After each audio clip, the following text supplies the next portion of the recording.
আল্লাহ সত্তাগতভাবে আরশে, সত্তাগতভাবে কোথায়? আরশ। আমার ছেলে যদি কোনো বক্তব্যে বলে থাকে যে আল্লাহ সত্তাগতভাবে কোনো স্থানে অথবা আরশে আছেন। আসসালামু আলাইকুম ওয়া রাহমাতুল্লাহি ওয়া বারাকাতুহু। বিসমিল্লাহির রহমানির রহিম। আমাদের সকলের শ্রদ্ধেয় বাংলাদেশের শীর্ষ পর্যায়ের একজন আলেম হযরত মাওলানা আল্লামা নুরুল ইসলাম উলিপুরি হাফিজাহুল্লাহ তাআলা, হযরতের কিছু বিষয় নিয়ে আমাদের কয়েকজন ভাই আপত্তি করেন। তো আজকে আমরা হযরতের থেকে দুটি বিষয় স্পষ্ট করার চেষ্টা করব। প্রথম বিষয়টি হচ্ছে যে হুজুর, আপনার এক বক্তব্যের মধ্যে আপনি বলেছেন যে আল্লাহ তাআলা সর্বত্র বিরাজমান। আবার আমরা যে বক্তব্যটা পেশ করেছি সেখানে আপনি বলেছেন যে আল্লাহ তাআলা সকল কিছু সৃষ্টির পূর্বে যেমন ছিলেন এখনো তিনি তেমনই আছেন। এখন এই দুটো বক্তব্যের মধ্য থেকে কোন বক্তব্যটি আপনার নিকট সঠিক, বা কোন বক্তব্যটি আপনার নিকট আহলুস সুন্নাত ওয়াল জামাতের বক্তব্য, অথবা আপনার সর্বশেষ বক্তব্য কোনটি? বিসমিল্লাহির রহমানির রহিম। নাহমাদুহু ওয়া নুসাল্লি আলা রাসূলিল কারীম। আমি যে সমস্ত বক্তব্য বলেছি আল্লাহ মানুষের সমাবেশেও থাকেন, বিভিন্ন স্থানে মক্কামে তমক্কামে থাকেন, এই মর্মে যেসব বক্তব্য দিয়েছি, এসব বক্তব্য পবিত্র কোরআনের এবং হাদিসের বিভিন্ন বরাত সহকারে দিয়েছি। কোরআন হাদিসের যত স্থানে আল্লাহ কোন স্থানে আছেন বলে উল্লেখ করা হয়েছে, যেমন কোথাও বলা হয়েছে সমস্ত লোকের সাথে সাথে থাকেন, কোথাও বলা হয়েছে 3 জন মানুষের সমাবেশে আল্লাহ থাকেন, কোথাও বলা হয়েছে 5 জন মানুষের সমাবেশে আল্লাহ থাকেন, এমনকি এক পর্যায়ে আল্লাহ বলেছেন ওয়া মা কুন্না গায়িবিন, আমি কোথাও অনুপস্থিত নই। এমনিভাবে হাদিস শরীফে আল্লাহ রাসূল বলেছেন ইন্নাকুম লা তাদউনা আসাম্মা ওয়ালা গায়িবা, তোমরা যার কাছে দোয়া করো তিনি বধির নন, তিনি অনুপস্থিত নন। এই যে এই সমস্ত নুসুস কোরআন হাদিসের এই সমস্ত বাক্যে যে আল্লাহ অমুকখানে তমুকখানে আছেন বলা হয়েছে, এর মর্ম হলো আল্লাহ গুণগতভাবে সর্বত্র আছেন। জগতে এমন কোন স্থান নাই যেখানে আল্লাহ গুণগতভাবে নাই। সুতরাং আমার বক্তব্যে এবং কোরআন হাদিসে যেখানে যেখানে আল্লাহর সাথে কোনো স্থানের উল্লেখ করা হয়েছে সেখানে উদ্দেশ্য হলো আহলে সুন্নাত ওয়াল জামাতের স্থিরকৃত সিদ্ধান্ত মতে সে সমস্ত ক্ষেত্রে উদ্দেশ্য হলো আল্লাহ গুণগতভাবে সর্বত্র বিরাজমান।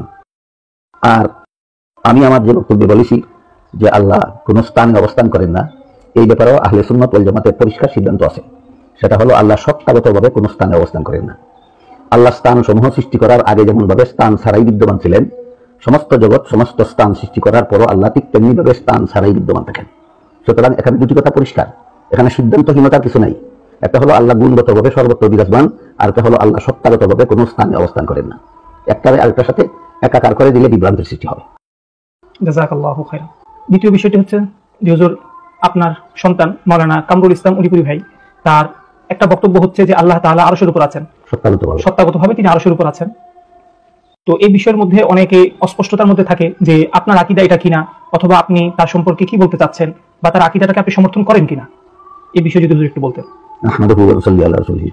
আমার ছেলে যদি কোনো বক্তব্যে বলে থাকে যে আল্লাহ সত্তাগতভাবে কোনো স্থানে অথবা আরশে আছেন, আল্লাহ সত্তাগতভাবে আরশে, সত্তাগতভাবে কোথায়? আরশে।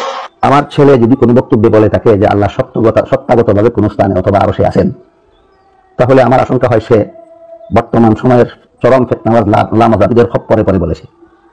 তাই আপনার মতো আরো বিভিন্ন জনের মুখে শুনে আমি তাকে সতর্ক করেছি যে এটা আহলে সুন্নাত ওয়াল জামাতের মতবাদ নয়, এটা মুশাব্বিহা মুজাসসিমাদের ভ্রান্ত মতবাদ। কাজে তুমি যদি না বুঝে এই বক্তব্য দিয়ে থাকো তাহলে এই বক্তব্য প্রত্যাহার করে তওবা করে আহলে সুন্নাত ওয়াল জামাতের মতবাদে ফিরে আসো। আপনাদেরকে অনুরোধ করে বলবো, তাকে কথা বলুন যে তোমার এই বক্তব্য আহলে সুন্নাত ওয়াল জামাতের পক্ষে নয়, এটা মুজাসসিমাদের মুশাব্বিহাদের ভ্রান্ত মতবাদের পক্ষে। কাজে তুমি তোমার এই মতবাদ প্রত্যাহার করো, এই বক্তব্য প্রত্যাহার করো এবং আহলে সুন্নাত ওয়াল জামাতের সঠিক মতে ফিরে আসো।